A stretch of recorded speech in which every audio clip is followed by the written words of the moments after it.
եկեք երկու բանի ուշադրություն դարձնենք։ Փաշինյանը ասուլիս տվեց ավելի հանգիստ էր, երևում է ինչ որ մի բան կատարվում է եւ այդ մի բանի ակնարկներ ինչ որ կան։ Հերթով փորձենք հասկանալ սիգնալները, նախ փորձենք հասկանալ ինչա անում Փաշինյանը, ինչա ուզում նա անի, ինչ են ուզում անեն ադրբեջանցիները, ինչ են ուզում անել եվրոպացիները, թուրքերը, ռուսները, եւ այս ամեն ինչի մեջ ձեր համար բազմաթիվ բաներ པարզ կդառնա։ Փաշինյանը խոսեց ռեալիգարխիային պատժելու խոչընդոտների մասին տարիներ շարունակ, եթե կհիշեք։ Ուրեմն, այսինքն Փաշինյանը ուղերձ հղեց Մոսկվային, որ ժամանակին ես չեմ պատժել քրեաօլիգարխիային, չնայած ասում էր օլիգարխիա չկա Հայաստանում, բայց Ոստովանեց Պուտինը, քանի որ չի ճանաչում իրեն, չի շնորհավորել իրեն,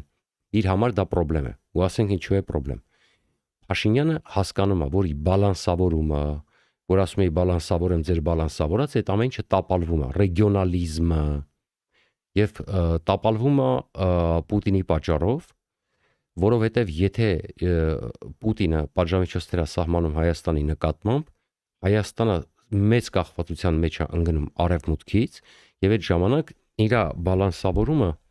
կգրեն մի 4 հատորի վրա, թե ինչպես չստացվեց եվրոպացիները, քանց լավագույն իրանց երկար գրողներին կտան, հետո հաստ մի հատ կփաթաթեն կլոր, մի հատ մեծ sense ռուլոն կսարքեն ու շարունակությունը արդեն հասկացաք որտեղ կտեղադրեն։ Դրա համար ինքը շատ լավ հասկանում է մի բան։ Բանալին Ռուսաստանն է։ Ինքը ի սկզբանե խաղում էր ոնց որ եւ Սերժը բոլորի հետ։ Սերժը այն ժամանակ մի քիչ ավելի շատ Պուտինի հետ, ավելի քիչ եվրոպացիների հետ, որտեվ Պուտինը այն ժամանակ ուժեղ էր։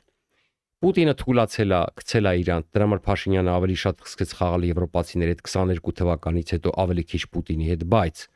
միևնույն է հավատարիմ էին մնացել Պուտինին, օգնում էին շրջանցել պատժամիջոցները եւ ամեն կերպ հասկացնում էին, որ չեն պատրաստվում դուրս գալ ԵԱՏՄ-ից, էս էլ անում են ստիպված, համել ակնարկեց Պապոյանը, թե բա մենք ձեզ լավություն ենք անում, զուգահեռ էքսպերտ կա, բան կա, բան։ Հիմա եթե դուք չկարողացաք անել ճանապարհը Թրամփը կարողացավ անել, ընդ որում դա էլ Ադրբեջանն էր կազմակերպել, ասում են ծոթից գլխներից նվեր ընկավ եւ այլն, բայց հիմա Փաշինյանի ամբողջ խնդիրն է չընկնել Տրամփի մեծ ազդեցության տակ, այսինքն ուշադրություն դարձրեք։ Ինքը հիմա ավելի շատ վախենում է Եվրոպայի ազդեցության տակ եւ Ամերիկայի ազդեցության տակ ընկնելուց, որտեղ այդ ժամանակ տապալվում է իրանց բալանսավորումը։ Ինքը խոստովանեց, որ իրանց երաշխավոր պետք չի, իրանց գլխավոր երաշխավորը դա Ադրբեջանի հետ փոխշահավետ եւ Թուրքիայի հետ փոխշահավետ հարաբերություններ ունենալն է եւ իրանք ուզում են հրաժարվել։ Իսկ երբ որ իրանք կախվածության մեջ են ընկնում ուրեմն Ամերիկայից եւ Եվրոպայից, բնականաբար դա դուրս չի գալու Թուրքիան եւ մենք այսօր կհասկանանք, բացարձակապես դուրս չի գալու։ Ստիպված Ադրբեջանը չի գնալու մի քանի S-trip-ը S-ով իրագործվելու, չի գնալու վերջնական խաղաղության, եթե Ամերիկայի կողմից չլինի խիստ ճնշում, իսկ հետաքրքրական բաներ է կատարվում, եթե նկատեցիք Firebird-ը Ղազախստանում 10 միլիարդի ներդրում արեց, ավելի շատ քան Հայաստանում, եւ ըստ էության, եթե նկատեցիք, արդեն Հայաստանում կա, Ղազախստանում կա, ընդ որում տեսեք, եթե ամերիկացիները ավելի շատ հավատային Փաշինյանին, 10 միլիարդից ավել Հայաստանում կդնեին, որտեղ Հայաստանը ավելի կարևոր է այս պահին իրանց համար, որտեղ ճիշտ է կենտրոնական Ասիան էլ է կարևոր, ուզում են փոկեն Չինաստանից եւ այլն։ Ինչ են անում իրանք։ Իրանք մեր պես պետությունները փորձում են օգնել ազատվել պղպեղա ելակային մտածելակերպից, որովհետեւ աշխարհի ապագան պղպեղի ու ելակի մեջ չէ, դրանով փող չես աշխատի պետության համար։ Եվ իրենք տալիս են տեխնոլոգիաներ, որպեսզի մեր պես փոքր պետությունները, Ղազախստանը մեզանից մեծ է պարզա չափերով, կարողանան ավելի ինքնուրույն լինել, շատ ավելի ինքնուրույն լինել։ Հիմա Հայաստանի դիրքը բնականաբար բանալին է այդ ամեն ինչի եւ հենց այն որ միանգամից Firebird-ը շատ ավելի մեծ ներդրում արեց Ղազախստանում, խոսում է այն մասին, որ իրենք դեռևս Հայաստանին լիարժեք չեն վստահում եւ դրան կան պատճառներ։ Հիմա հասկանանք ինչա կատարվում։ Ինքը Պուտինին ասում է ես կսկսեմ պատժել քրեա օլիգարխիային, որովհետեւ արդեն խոչընդոտ չկար։ Այն ժամանակ կար, քո խաթր չէինք պատժում, պարզ ասում է մարդը։ Հիմա քանի որ դու չես շնորհավորում ինձ, մեր ապրանքները փակել ես, չես թողում ես բալանսավորեմ, որովհետև տես ստիպված Տրամփին թողեցինք, որտեղ process-ը Ալիևը սկսեց, հետո գլխներին եկավ, բայց ես բան չէի կարող անել։ Հիմա Ամերիկան մտել է մեր տարածաշրջան։ Ես մենակ Եվրոպայի հետ էի առանձնապես տենց խաղեր տալիս Այս մի քիչ տեղից, մի քիչ ընդեղից, արի հաշտվի քո դերի հետ, որ դու այլևս լիդեր չես, մենք էլ խոսք ենք տալիս, որ մենք քեզ Պուտին կպահենք տարածաշրջանում, որտեղ դու մեզ պետք ես։ Չենք դուրս գա ԵԱՏՄ-ից, պատրաստվում ենք գալ, աշխատել, դե մնացածն էլ գիտեք այդ լոլոները ինչա կատարվում։ Որտեղ նորից եմ կրկնում, բանալին իր համար, որպեսզի ինքը կարողանա բալանսավորել իր ասելով, բայց այստեղ ամբողջ գլխավոր հարցը հենց այդ է։ Մենք հիմա կհասկանանք, որ իր բալանսավորումը մնալու է միտեղ, ինչի մասին զգուշացնում ենք, որտեղ արդեն նախադրյալները գալիս են եւ դուք կհասկանաք, թե ինչի էր ինքը 3 ազգային ժողովում փրփրել եւ գորգռում հատկապես Հաջիևի այցից հետո, որ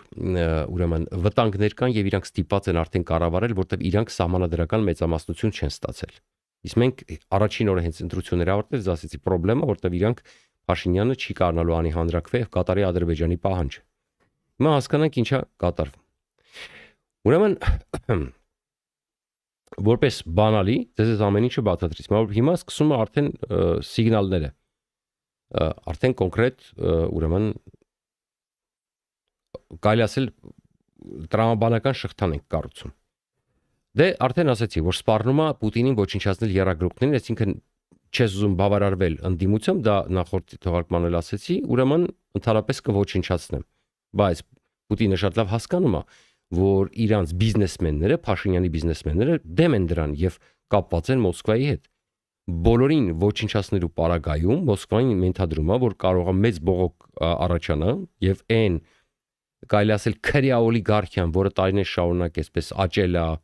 համապատասխան գրագիտությամբ կներեք, ուրեմն եւ համապատասխան ախորժակով ամեն ինչ կանի, որ Փաշինյանի հարցերը լուծի։ Այսինքն Մոսկվան էլ ունի վաբանկ գնալու տարբերակով։ Հիմա հարցը ով որտեղ կգնա թե չի գնա, սա արդեն մնացած հարցերն է։ Հիմա հերթով անցնենք ուրեմն սիգնալների։ Տեսեք, Եվրամիություն գնացող Հայաստանը անում է հետևյալ քայլը։ Փաշինյանի ուրեմն բալանսիզմի արդյունքը ուրեմն բերում է նրան, որ Պուտինի ընդդիմախոս մաթեմատիկոս Միխայել Վերբիցկին ձերբակալվեց Հայաստանում, որը Պուտինի դեմ է ելույթ ունեցել, բայց 3 օր բանտա նստել, 3 օր ժողովուրդ։ Մարդը ապրում է Իսրայելում։ Հիմա որքան հասկանում եմ, չեն թողնում լքի երկիրը։ Ավելին ասեմ ձեզ, Փաշինյանի իրավապահ մարմինները սպասել են, որ Պուտինը ուղարկի Զապրոս, այսինքն իրանց լեզվով ասած, այսինքն ուղարկի պահանջ ձերբակալելու եւ Ռուսաստանին արտահանձնելու եւ Փաշինյանի համար դա կլներ դրախտ, որտեղ ինքը կսկսեր արդեն բանակցային ինչ որ մի բան կլներ իրանց ձեռքը, որ եւ ես չեմ բացառում, որ բռներ ու հանձներ Վերբիցկին, օրինակ, չգիտեմ, ապրանքների բացման եւ ճանաչման դիմաց, որը խայտարակություն է, որտեղ մենք հիմա կհասկանանք եվրոպացիները, ես բազմիցս ասել եմ, Հայաստանը այդ քանակի չի արտադրում, որ մենք յուղատեսական ապրանքի խնդրեմ։ Ամենամեծ խնդիրը լինելու է ալկոհոլը, դա էլ ինչ որ մի ձև կարելի կոնյակի գործարանը, այսպես ասեմ, կոնյակն անելու հայկական ամենամեծ խնդիրը եւ գլխավորապես այդ հարցն է պետք լուծել, բայց դա էլ կարելի է լուծել ցանկության դեպքում։ Դա Ժորժ ջան, եկեք ես այսօր չանդրադառնամ, բայց արդեն գիտեք ինչ ապացույցներ կան, որ այդ հարցը լուծվում է, եթե ցանկություն լինի։ Ուղղակի մարդիկ նստած էին պարազիտ շուկայի վրա, սովորացրել էին իրանց կոռումպացված անմակարդակ գործելավոճի, հիմա երբ որ ասում են չէ Ժորժ ջան, պիտի տանջվեք, մտածեք, մակարդակով մրցակցեք, մարդիկ դեմ են կանգնում, ասում են ինչի, եթե մենք կարայինք ոչ մի բան չանենք, ցփրտնեինք Ռուսաստանի շուկա ու վայելեինք, հա։ Իրաց ասում են չէ, որ մտածեք, դրանից երակի քարակիկ աշխատեք, բայց դրա համար մտածել է պետք, ծախսել է պետք, ներդրումներ է պետք, ավելի մակարդակով դառնալ է պետք ժամանակակից աշխարհում, որտեղ մենք ձեր համար ճանապարհը բացում ենք, այնտեղ պետք է մտածել։ Հիմա դա դնենք մի կողմ, բայց ուրեմն տեսեք, Լուկաշենկո ասելով, մարդը, որ Լուկաշենկոին աչ ու ձախ պատերով էր տալի ընտրությունների ժամանակ, Լուկաշենկոյի պատվերով Նիկոլ Փաշինյանը բռնել է տալիս Բելարուսի իրավապաշտպան Վիկտոր Կլինուսին, դե բացատրեք ինձ ինչի է դա sense կատարվում։ 7 ժամ պահում է մեկուսարանում։ Ընդ որում Կլինուսը որպես Լուկաշենկոյի ընդդիմադիր ապաստան է ստացել Եվրամիության երկրներից մեկում, իսկ մասնավորապես Լեհաստանում, հերիք չի 7 ժամ պահել են Ժորժ ջան, բաց են թողել եւ արգելել են երկիրը լքելու։ Ընդ որում, մարդիկ, ովքեր ոգևորած էին ռուս ընդդիմադիրներ, ասում են մենք ուզում ենք գայինք Հայաստան, մենակ թե օրենք ստորագրեք, որ մեզ թող ցույց տվեք, որ մեզ չեք բռնի, մենք պատրաստ ենք գանք Հայաստան, ուզում ենք գանք Հայաստան, շատեր այդպիսի կոչեր դիմենք, մենակ մեզ թող տվեք, որ մենք կարողանանք գանք ու հանգիստ գնանք Հայաստան։ Բայց Փաշինյանը ոչ մեն իրան դա հասցվում է, որտեղ շատ հայտնի բլոգերներից մեկը հատկապես մի քանի անգամ խնդրել էր Հայաստանի իշխանություններին դա անել, բայց դա ոչ միայն չի արվում, այլ Փաշինյանը դեմոնստրատիվ ձերբակալումը, դեմոնստրատիվ կատարում է դիկտատորական ակումբներում այնտեղ ստորագրություններ դրածների, այսինքն բարձա Լևոնը, Սերժը, Քոչարյանը այդ ամեն ինչը կազմակերպել են, այդ ստորագրությունների պարտավորությունները ԱՊՀ-ների, մնացածների Ռուսաստանի երկրորդ պայմանագրերի շրջանակում. Եվ հիմա տեսեք ինչն է այդ հարցը։ Հայ իրավապաշտպանները ասում են, որ մենք պետք է այդ ստորագրությունները հետ կանչենք, որտեղ մենք Եվրամիության ճանապարհին ենք։ Մենք չենք կարող ձերբակալել մարդուն, որը Եվրամիության հովանավորության տակ է, ու հետո արգելենք երկրից դուրս գալը։ Դա անասունություն է, հասկանում եք։ Դա անասունություն է Պուտինի կամ Լուկաշենկոյի պատվերով մարդ ձերբակալելը, որը քաղաքական հայացքների համար է փախել այդ երկրներից, որտեղ եթե գնա այդ երկրներ հաշվեհարդար կլինի։ Հիմա մեկը ինձ կարող է բացատրել, իսկ Փաշինյանը դրանով բազար է անում։ Ինքը եվրոպացիքին ասում է, ասեցինք ժողովրդավարենք, չասեցինք հենց հիմա գալիս ենք Եվրամիություն։ Ինքը ցույց է տալիս, որ ինքը արանքիստ է։ Ինքը տենց լրիվ ժողովրդավար չի։ Հասկանում եք, տենց կիսատ ժողովրդավար է։ Բայց պետք է ձգտի, որտեղ տենց տարիներով պետք է ձգտի, տենց մի 2000-ամյա կման եւ այլն, էլի տենց։ Դրա համար այս ամեն ինչը հատուկ դեմոնստրատիվ կազմակերպվում է, որպիսի ցույց տա, որ ինքը պատկանում է նաև այն դիկտատորների ակումբին, այսինքն նենց չի, որ ինքը գնում է Եվրամիություն։ Եվ դա անում է դեմոնստրատիվ, եւ տեսնողը տեսնում է, հասկացողը հասկանում է։ Եթե ձեզ թվում է Եվրամիությունում սա չեն տեսնում, այն Եվրամիությունում, որ հենց նոր $50 միլիոն փոխանցեց արագ, եվրո փոխանցեցին արագ փոխհատուցելու ռուսական ապրանքների վնասները, որ չէին ընդունում հայկական ապրանքները Ռուսաստան։ Արագ պատրաստ են ընդունել, հիմա պետք է հավաքվեն, որպեսզի առանց մակ սարքեն, սրանք բռնում են ու ձերբակալում են։ Հիմա դուք կասեք, դե լավ, ստորագրությունը ձևական բռնում են, բաց են թողում։ Ուրեմն Ժորժ ջան, ես ձեզ վստահեցնում եմ։ Ուրեմն քանի հոգու են փախել, հիմա տեսեք, քանի հոգի է փախած Ռուսաստան, քանի օդիոս դեմք է, քանի հոգու է Ռուսաստանը ձերբակալել Հայաստանի պատվերով այդ նույն պայմանավորվածությունների շրջանակում, ընդ որում այն օլիգարխները, դատախազները, պաշտպանության նախարարները, որոնք կարևոր ինֆորմացիայի կարող են, նրանք շատ ավելի կարևոր դեմքեր են, այս մարդիկ ուղղակի ինտելիգենտներ են, որոնք ինտելեկտուալներ են, որոնք դուրս են եկել պայքարի, գաղափարական պայքարի, նրանք կոնկրետ հանցագործության համար մեղադրվողներ են մեծ մասամբ։ Եվ կարող եք բացատրել, կարող եք ասել, քանի հոգու է Ռուսաստանը տես Փաշինյանի պատվերով ձերբակալել, պահել եւ այլն։ Տես միշտ տես կատարում պահանջը։ Ասենք կարող է մի դեպք կամ կես դեպք գտնենք, բայց եթե դուք նկատեք Փաշինյանը պարտաճանաչ բոլորին ձերբակալում է, պահում է, թողում է։ Անկամ Պուտինը երևի մտածեց հիմա այս ֆոնի վրա, երբ որ իրավիճակը այդքան լավ չի, այսպես ասել, չստանալ եւ կամ բազարի մեջ չուզեցավ մտնի Փաշինյանը, չդիմեց, որպեսի վերբիցկուն հետ տան իրեն, որը Իսրայելում է ապրում։ Սրանք նստած սպասել են, երբ պատի Պուտինը դիմի, որ սկսեն Պուտինի հետ բազարանել։ Եվ նկատեք, սա առաջի դեպքը չի, հիշեք, նախորդ անգամներից բոլոր դեպքերում անդրադարձել եմ։ Այս ամեն ինչի ֆոնին, երբ որ իրանք ձերբակալում են Եվրամիության պաշտպանության տակ գտնվող Բելարուս ընդդիմադիրին, 7 ժամ պահում են, հետո արգելում են երկրից դուրս գալ։ Եվրամիությունը հրատապ կարգով առևտրային աջակցություն է պատրաստում Հայաստանի համար, ռուսական ներմուծման սահմանափակումների ազդեցությունը մեղմելու նպատակով։ Հայտնում է Financial Times-ը։ Զեկույցի համաձայն Եվրահանձնաժողովը մշակում է ինքնավար առևտրային միջոցառումներ, որոնք կնվազեցնեն Հայաստանից արտահանվող սննդամթերքի եւ գյուղատնտեսական արտադրյալի սակագները։ Օրերս հաղորդվեց, որ Հայաստան Եվրամիության գործընկերության տնտեսական բաղադրիչի խթանմանը, այդ թվում ապրանքաշրջանառության ավելացման ուղղված մեխանիզմների շրջանակն են քննարկել արտգործնախարար Արարատ Միրզոյանը եւ ԵՄ ընդլայնման հարցերում հանձնակատար Մարթա Կոսը։ Մենք կարճ ժամկետում Հայաստանին Եվրամիության աջակցությունը մեծացնելու ուղիներ ենք փնտրում, մենք նաև կարագացնենք մեր աշխատանքը խթանելու դեպի Հարավային Կովկաս եւ Հարավային Կովկասում առևտրային եւ էներգետիկ կապերը, աջակցելով Իրան միջական հարևանների հետ Հայաստանի տնտեսական կապերին, հայտնել է ԵՄ հանձնակատարը։ Իդեպ մի բան ասեմ ձեզ, Կոսը եւ մնացածը տես ջերմ ընդունեցին, բայց մի հատ ուշադրություն դարձրեք, ինչպես դիմավորեց, մի հատ ուշադրություն դարձրեք, խնդրում, համացանցում կա Մարտը ինչպես կայակալասը դիմավորեց Արարատ Միրզոյանին։ Ձեր համար ամեն ինչ པարզ կդառնա։ Այդ good morning-ից ու պահվածքից ոնց ուղակի դիմավորեց Արարատ Միրզոյանին։ Ձեր համար ամեն ինչ པարզ կդառնա, թե իրանք որքան լավ են հասկանում ովքեր են իրանք։ Սա ամեն ինչ իրենք անում, որտեղ իրանք է շահեր ունեն։ Իրանք պետք է Հայաստան, իրանք հասկանում են, որ կամած տենց եւ իրանք ոտով կամ զորով մեկը։ Հիմա բայց այսօր Փաշինյանը ավելի հանգիստ էր, երևում է ինչ որ ազդակներ ստացել են Ռուսաստանից, կարծում եմ, ինչու։ Որովհետև Ռոսելխորտնadzorի կողմից Հայաստանից որոշակի սննդամթերքի ներմուծման սահմանափակումները պայմանավորված են հայտնաբերված խախտումներով, ոչ թե քաղաքականությամբ։ Պետական Ռոսիյսկայա գազետա թերթի հարցազրույցում հայտարարել է գործակալության ղեկավար Սերգեյ Դանկվերտը։ Ես չեմ տեսել որևէ նախագահի, որը կասի, որ սահմանափակումները քաղաքականության հետ են կապված։ Այս դեպքում մենք խոսում ենք բոլորովին այլ բանի մասին։ Մենք ունենք ձեռնարկությունների հետ աշխատանքի բազմամյա պատմություն, լաբորատոր հետազոտությունների արդյունքներ, մատակարարումների վերաբերյալ տվյալների եւ արձանագրված խախտումների մասին տեղեկություններ։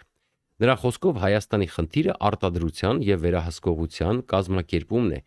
Դանկվերտն ընդգծել է, որ արտադրանքի նկատմամբ վերահսկողությունը պետք է իրականացվի անմիջապես արտադրության փուլում։ Նա հավելել է, որ համակարգի արդյունավետ գործունեության համար անհրաժեշտ է նաեւ համագործակցություն, արտադրական վերահսկողություն, ինչպես նաև արտադրողների միությունների պատասխանատվություն։ Հենց դա է այսօր պակասում, ուստի սահմանափակումների պատճառները կապված են արտադրանքի որակի եւ անվտանգության հետ, այլ ոչ թե քաղաքականության, եզրափակել է ռուս պաշտոնյան։ Հիմա թե սրանք սրանից են ողջևորվել, թե այսօր մեղմացել մտածել են, ահա ոնց որ ռուսները ուզում են գործարքի գնան, թե նաև ուրիշ բանից են ողջևորվել, չգիտեմ։ Բայց այսօր ոնց որ 3 շարաչորվա փրփրելուց հետո այսօր Փաշինյանը բավականին այսպես հանգստացել էր, որտեվ երևում է ռուսներից ինչ որ ազդակներ է սկսել գալ։ Բայց ամեն դեպքում ռուսները մի բան են պահանջում՝ հետապնդել Ռուսաստանի շահերը։ Բնականաբար ինչքան էլ ռուսները ասում են մենք դեպք չենք, որ դուք արևմուտքի հետ ձեր հարաբերությունները վարեք, բայց պետք է մեր շահերը հաշվի առնեք, մենք սա շատ լավ գիտենք դա ինչ է։ Արդյունքում կամ հետևանքով ստացվում է այնպես, որ ռուսները այնպես են իրենց շահերը ներկայացնում, որ դու արևմուտքի հետ ընդհանրապես հարաբերություն պիտի չունենաս, որովհետև հենց այդ է նշանակում մեր շահերը պետքա հաշվի առնենք։ Հաշվի առնել Ռուսաստանի շահերը նշանակում է, որ Հայաստանը պետքա պետություն չլինի ու վերջ։ Հիմա հաջորդ ազդակը Նիկոլ Փաշինյանը քիչ առաջ լրագրողների հետ ճեպազրույցում հայտարարեց, որ կմասնակցի ԵԱՏՄ միջկառավարական հանձնաժողովի նիստին։ Բայց այսօր էլ ենք զբաղվում ԵԱՏՄ ինստիտուտները աշխատում են, այսինքն դա սովորական ընթացիկ process է եւ այդ process-ներին մենք կմասնակցենք, ասել է Փաշինյանը։ Դա խոսքը հենց այդ սահմանափակումների սանկցիաների մասին է։ Այսինքն տեսեք, երբ որ Եվրոպան բացել է, երբ որ Փաշինյանը իր բերանով այսօր խոստովանեց, որ Եվրոպայի եւ Արևմուտքի պարագայում խնդիրը ծավալների ապահովումն է, որ այնքան ծավալ պետքա մենք օգնենք, որ ապահովեն, որ էլ ավելի լավ կլինի։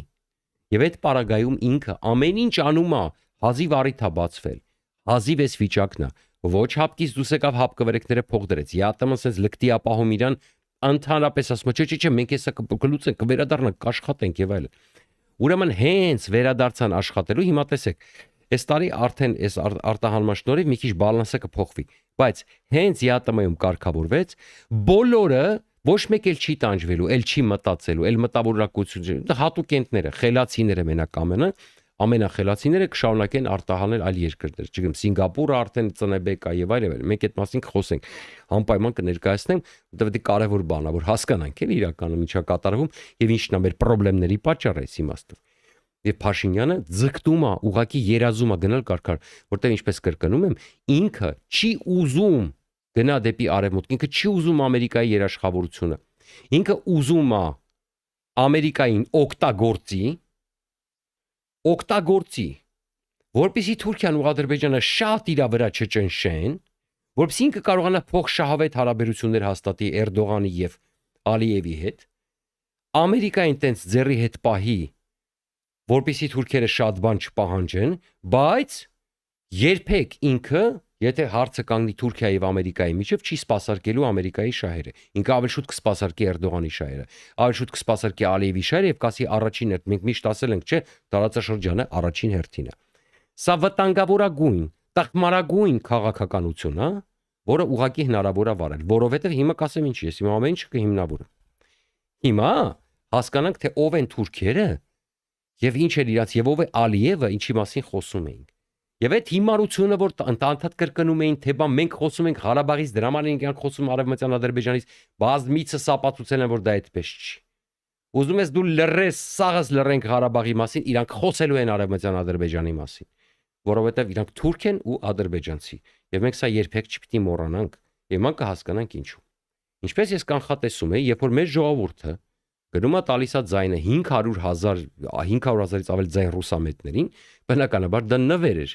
որովհետև նույն Թուրքիան, ռուսամետները դες խափում են, թե բա դուք եթե չընտրեք Պուտինին, կընկնեք Թուրքիայի ազդեցության տակ, բայց ավելի շուտ կընկնեք Թուրքիայի ազդեցության տակ, եթե ընտրեք ռուսամետներին, եւ դա տեղի ունեցավ անմիջապես։ Երբ որ սրանք ողջևորված հասկացան, որ ուժեղ Հայաստանները ճակերտների մեջ եւ Հայաստան դաշինքներ Քոչարյան, Սամվել Կարապետյան, Գագիկ Ծառուկյան, տենց համարյա տենց արդեն ուրեմն մտել են խորհրդարան եւ Փաշինյանը ուրեմն արևմտյան ոչ մի ուժ չի մտել, իրան ոչ մի ուժ չի մտել, իրանք հասկացան մի բան։ Ուրեմն Ֆիդանը Լավրովի հետ ուրեմն հանդիպումը եւ խոսում է հետեւյալը. Ադրբեջանի եւ Հայաստանի միջև խաղաղության հաստատումը կարող է նոր դռներ բացել։ Մոսկվայում Ռուսաստանի արտգործնախարար Սերգեյ Լավրովի հետ բանակցություններից հետո հայտարարել է թուրքական դիվանագիտության ղեկավար Հական Ֆիդանը, նշելով. հարաբերությունների կարգավորման գործընթացը գոհացնում է մեզ։ Այդ երկրների միջև ըստ էության խաղաղություն է հաստատվել եւ այդ ուղղությամբ ձեռնարկվող քայլերը գործնական դրսևորումներ են ստանում, ասել է Թուրքիայի արտգործնախարարը։ Ֆիդանը նաև պնդել է, որ Անկարայում վստահ են Հարավային Կովկասում արկա խնդիրները ուշադրություն պետք է լուծվեն հարևան տարածաշրջանային պետությունների մասնակցությամբ։ Այս առումով խիստ կարևոր է 3 գումարած 3 ձևաչափը, նշել է Թուրքիայի արտգործնախարարը։ Սա բոլորս գիտենք, որ հակաամերիկյան ձևաչափ է, եւ Լավրովն ու Ֆիդանը, երբ որ երկու դիվանագետ իրար հետ խոսում են հակաամերիկյան ձևաչափը ակտիվացնելու մասին, խոսքը նրա մասին է, որ թրիփը պետքա ձախողվի։ Պարզ տրամաբանությամբ։ Իսկ եթե Փաշինյանը որոշել է թրիփը չձախողի, ուրեմն ինքը պետք է այդ ընտրությունը կատարի։ Տարօրվելու են, քացուտա կընկնեն, էսկոմեն կոմլեն, մեկա ժամանակ են ուղակի կորցնելու, վերջում էլ վարկաբեկվեն ուղակի, որովհետև եւ վերջում կարող է անդառնալի բաների վերեն։ Ուրեմն միևնույնն է, սրանք անուղելի են եւ տեսակ ինչ տեղի ունեցավ։ Հիմա ուշադրություն դարձրեք։ Ինչ որ հիմա Հաջիևի հայցնը ձեր համար հասկանալի կդառնա, ինչ որ ասում եմ հերթով լինելու է։ Ուրեմն Զանգեզուրի միջանցքով Կարսը միանում է Թուրքեստանի տափաստաններին։ Անկարայում հայտարարել է Թուրքիայի խոշորագույն ազգայնական ուժի ազգայնական շարժում կուսակցության առաջնորդ Էրդողանի քաղաքական դաշնակից Դևլետ Բախչելին։ Իրերը հարկավոր է կոչել իրենց անունով։ Զանգեզուրի միջանցքն իրականում թուրանական միջանցքն է, երբ այն բացվի թուրքական աշխարհի եւ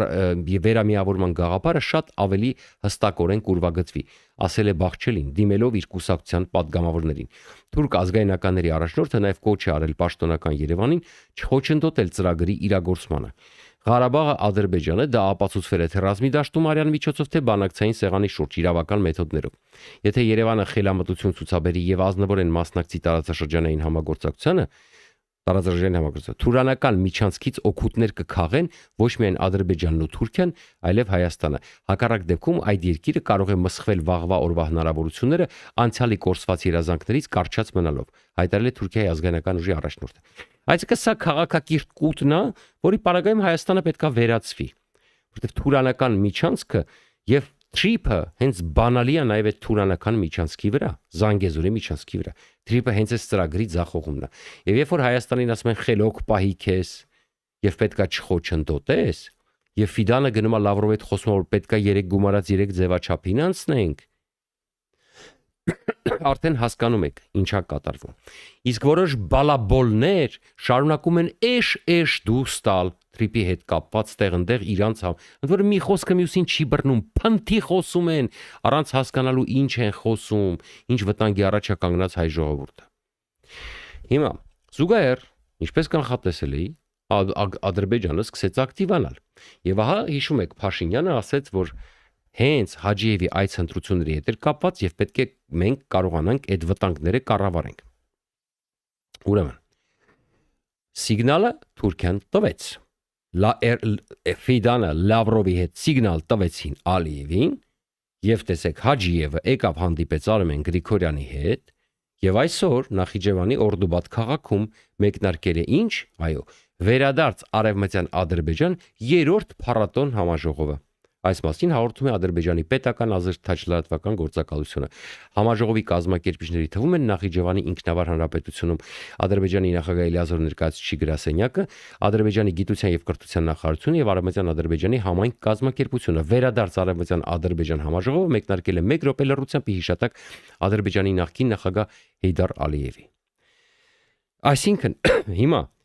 Ալիևն էլ ինչ է ասել, մենք երբեք չենք մոռանա, թե ինչ են արել հայ զավթիչները մեր ժողովրդի եւ մեր քաղաքների հետ։ Երբեք չենք մոռանա 65 մզկիթների ավերման մասին։ Այսօր Բաքվում Իսլամական բանկի տարեկան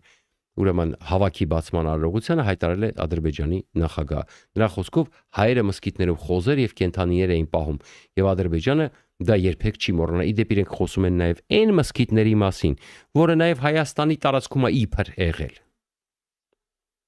Հասկանում եք։ Հիմա բնականաբար, երբ որ իրանք տեսան, դուք հասկանում եք, Փաշինյանը ուղիղ անում է այն, այսինքն փոխանակ թքած ունենա, Ալիևը կստորագրի, չի ստորագրի, վերջ ճանապարհը տվել ենք ամերիկացիներին։ Թրամփը այսօր ձիու վրա է, Ուկրաինան ընդեղից ծեծում է Պուտինին։ Թուրքիան եւ Ադրբեջանը չեն գնա Թրամփի դեմ, հիմա էլ Իրանի հարցով տեսնենք այս զարգացումները իհարկե երկար է գնալու։ Իսրայելը արդեն շահագրգռված է մեր հետ համագործակցությամբ արդեն լուրջ սիգնալներ են գալի տարբեր տեղերից, որ Իսրայելը պատրաստ է։ Հայաստանի միակ Ֆրանսիան, Հունաստանը եկան Ամերիկայի հետ զորավարությունների մասնակցելու Հայաստանում։ Հայաստանը պետքա թքած ունենա Ալիևը ինչ է ուզում։ Ուզում է ստորագրել, մենք իր խաթրպտի սահմանադրություն չփոխենք, որովհետև ինքնասիրության ոչ միայն հարց կա, նաև աշխարհակաղակական իրավիճակը փոխ է։ Մենք եթե շարունակենք, եթե մենք ոչ թե վազենք Պուտինի մի տեղը մտնելու անընդհատ, այլ Փաշինյանը վերջապես իր մեգադախլչիների հետ մի հատ կողմնորոշվեն, հասկանան, որ երկրի հարցը եւ գնան իրոք ԱՄՆ-ն ու Եվրոպան սարքեն երաշխավոր, դիմեն Եվրամիության, որը եւ կոչ արեցին, իրենց հայկական ժամանակը տվեց, որ Եվրամիությունը սպասում է, այդ մասին ենք խոսենք։ Փոխանակ այդ քայլը արագ անեն, որպեսզի ընդհանրապես, որտեղ Թուրքիան էլ է ձգտում այդտեղ, որտեղ Թուրքիան չի կարող Եվրամիության անդամ պետության վրա ագրեսիա գործադրի կամ սխալ վարվի, դա Թուրքիայի ձեռները կապի, իրանք որոշել են Լևոն Պապայի ծրագիրը իրականացնել, պարկել թուրքերի տակ, բերել որոշ բալանսներ դնել, որ թուրքերը շատ, այսպես ասում եմ, ուղակի չուտեն, չխժռեն, տենց կիսատ ջոկում եք, հասկանա Ժորժ ջան, այդ որ ինքը ասում է մի քիչ տեղ, մի քիչ ընդեղ, այդ ամեն ինչը կիսատ է։ Ու տենց կիսատ էլ մնալու ենք, մինչև մեր հարցերը լուծեն։ Այդ հեքիաթներին չհավատակ ժամանակակից աշխարհում, այո, Փաշինյանը կարող է բալանսավորի, բայց ինքը պետք է բալանսավորի ոչ թե դիկտատորի, անասուն Էրդողանի, անասուն Ալիևի, կոպիտ ասած կանրեք ասենք դիկտատոր տականքների, որոնք իրանց ընդդիմադիրներին նստացնում են, ոչնչացնում են եւ այլն։ Այլ ինքը պետք է բալանսավորի Շվեդիայի, Դանիայի, Միացյալ Նահանգների, Ճապոնիայի, Հարավային Կորեայի միջև։ Տարբերությունը հասկացաք, ինքը տենց պետք է բալանսավորի։ Գաղափարակից դեմոկրատական երկրների հետ պետք է բազմազանեցնի իր հարաբերությունները։ Ընդ որում այնտեղ համակարգը հենց այդպես էլ աշխատում է։ Եթե դու գնացիր դարձար Եվրամիության գործընկեր, միանգամից Ավստրալիայի հետ կարող է փայլուն հարաբերություններ հաստատվեն, Ճապոնիայի, Կանադայի եւ այլն, այսպես շարունակ։ Ինչ իրանք մեզ փորձում են համոզել, որ մինչև մենք Թուրքիային եւ Ադրբեջանին չասենք վերջ, առաջինը մեր համար դուք եք, մենք ամեն ինչի պատրաստ ենք անում ձեզ, դարձյալ մենք հարատևություն չեք ունենա։ Հակառակը Ալիևը ցույց է տալիս, սա այն ինչ որ բացատրում ենք Շարունակելու են դպրոցական դասագրքի հետ մայրական կաթի հետ ասել, որ Երևանն է հիմա, որտեղ մենք կորցրեցինք այդ անվտանգության բարձիկը, հիմա հաջորդ պատերազմը արդեն ուղիղ գոյաբանական լինելու Հայաստանի համար, իսկ դա լինելու է։ Ուզի Փաշինյանը չուզի 10 տարի հետո, 20 տարի հետո, 30 տարի հետո։ Միակ բանը կանխելու դա է, եթե մենք այնքան հեռատես ազգ լինենք հրյաների պես, որ այտենց իրանք արդեն համարյա 100 տարի մենակ հզորանում են եւ ինչ պատերազմներ լինում արագ հարցերը լուծում են, իսկ հիմա էլ իրանք են արդեն կանոնները սահմանում, հենց վտանգ կա միանգամից այդ վտանգը կանխում են, իրանք են հարձակվում, վտանգը կանխում են, որպեսզի իրանք պետությանը չսպառնա վտանգ եւ չոչնչացնեն իրենց, որտեղ իրանք փոքր ազգություն են, փոքր տարածքով։ Հայաստանի տարածքը ավելի մեծ է այդ առումով։ Ասեմ, դիրքն էլ գուցե ավելի հարմար է։ Մեծ հաշվով։ Հիմա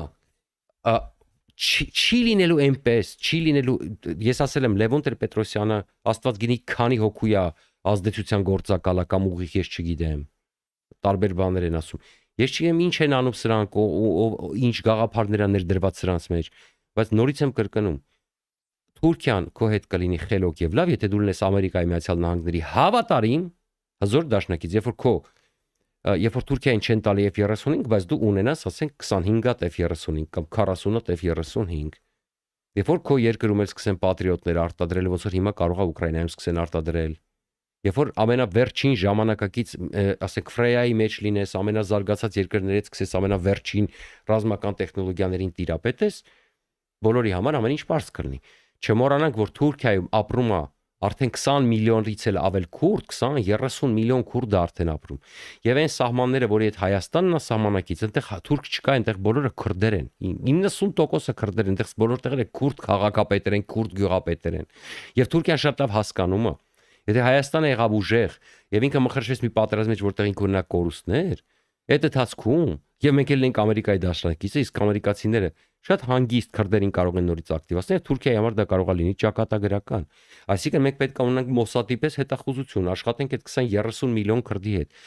Մենք պետք է իսրայելական մոդելով հասկանանք, որ մեր հարատևությունը այս տարածաշրջանում հզորանալն է, բարձր տեխնոլոգիաներն է, ոչ թե պղպեղի ու ելակի համար երկիր ծախելն է, ոչ թե մի քանի մեգա դախլչու համար, որ երկիրը բաժանե գցել են իրանց գրպանները, իրանց Սերժ ու Քոչարյան պապաների եւ բանով, ասենք դրանց շահերի հետևից գնալն է։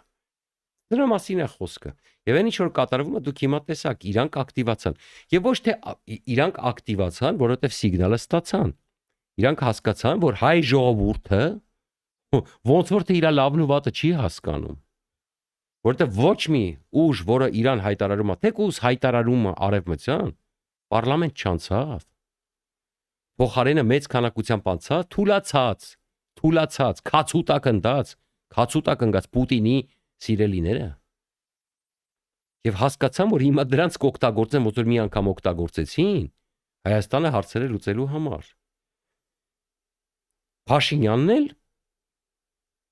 սիրով տվեց այդ հարթակը, դրանց PR արեց, հուսով որ Պուտինը կհաշտվի իր դերակատարման հետ, որ ինքը բալանսավորի եւ բալանսավորվի եւ տես բոլորով իրար այդ բալանսավորեն ու բալանսավորվեն, այն էլ բանը բանից անցնում է, դուրս է գալիս։ Մի խոսքով սա է իրավիճակը, որպեսզի հասկանաք ինչա ուզում Փաշինյանը, ինչա ուզում Ռուսաստանը, ինչա ուզում Թուրքիան, ինչա ուզում Ադրբեջանը։ Եվ մենք ես կոնցեպտը տվեցի ձեզ ընթացքում, հեսա դուք կտեսնեք հեսա մենք արդեն կհասկանանք։ Դրա համար Փաշինյանը խոսում արդեն ինչ որ ռիսկերը կա։ Ռիսկերը կառավարելու համար պետք է քայլ անել, դուրս գալ հապկից, մտնել Ֆրեյայի մեջ, ՆԱՏՕ-ի հետ սերտացնել համագործակցությունը, առանձին ռազմական դաշինք կնքել Միացյալ Նահանգների հետ։ Այդ ժամանակ Ալիևը կսկսի պուպուշի պես, որտեղ դες չի որ Թուրքիայի Ալիևի հարաբերություններն են, չի որ իրանք էլ հակասություններ ունեն։ Իսրայելի հետ պետք է հասկանալ հարաբերակցվել։ Այդ առումով մեզ Իսրայելն է շատ կարող է խորհրդի կարգով օգուտներ էլ տա շատ եւ ռազմական եւ մնացած իմաստով։ Բայց ինչպես տեսնում ենք, Փաշինյանի երազանքն է վերադառնալ Պուտինի գիրկը, որովհետեւ առանց Պուտինի ինքը չի կարող բալանսավորի։ Չի ստացվում այդ ամեն ինչը։ Ծրագիրը տապալվում է։ Ստիպված պետքա գնա կողմ ընտրելու, որ ինքը ամեն ձև չի ուզում։ Ինքը չի ուզում զինվի եւ 35-երով։ Ինքը ուզում է արանքում մնա, արանքում, որ գրզոն, մնացածը բոլոր ասենք Սամվել Ալեքսանյանները, մնացածը չգիտեմ, ովքեր որ իրանց այդ ասма բանից են, կրուգից են գող մնան։ Հիմա Քլստիվին տալիս է լրատվամիջոցները թերապես վերջն։ Այսօր նայում եմ հարց ու պատասխանը, սաղի դարդը աշխարհում ինչեր է կատարվում։ Ինչ կոմբինացի ստացվում այդ ամեն ինչը։ Ծրագիրը տապալվում է։ Ստիպված պետքա գնա կողմ ընտրելու, որ ինքը ամեն ձև չի ուզում։ Ինքը չի ուզում զինվի եւ 35-երով։ Ինքը ուզում է դա աշխարհում ինչեր է կատարումները մնացածը, չգիտեմ, ովքեր որ իրանց այդ ասма բանից են, կռուգից են գող մնան։ Հիմա Քլստիվին տալիս է լրատվամիջոցները թերապես վերջն։ Այսօր նայում եմ հարց ու պատասխանը, սաղի դարդը աշխարհում ինչեր է կատարվում։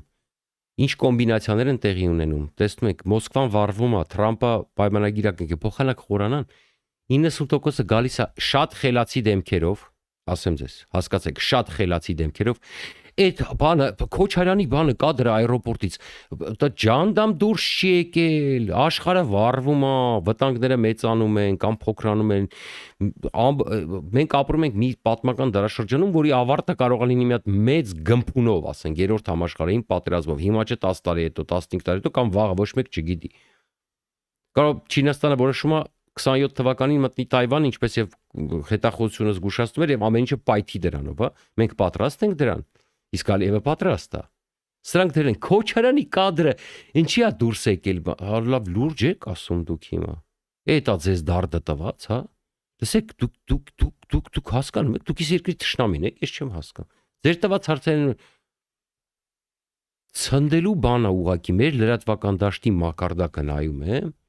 ամեն հարց ու պատասխանից հետո աչքերս կլորանում ու կլորանում։ Մեկն ու մեկը հարց տվեց, օրինակ ասի, պարոն վարչապետ, որ Եվրոպան մեր համար հանում է,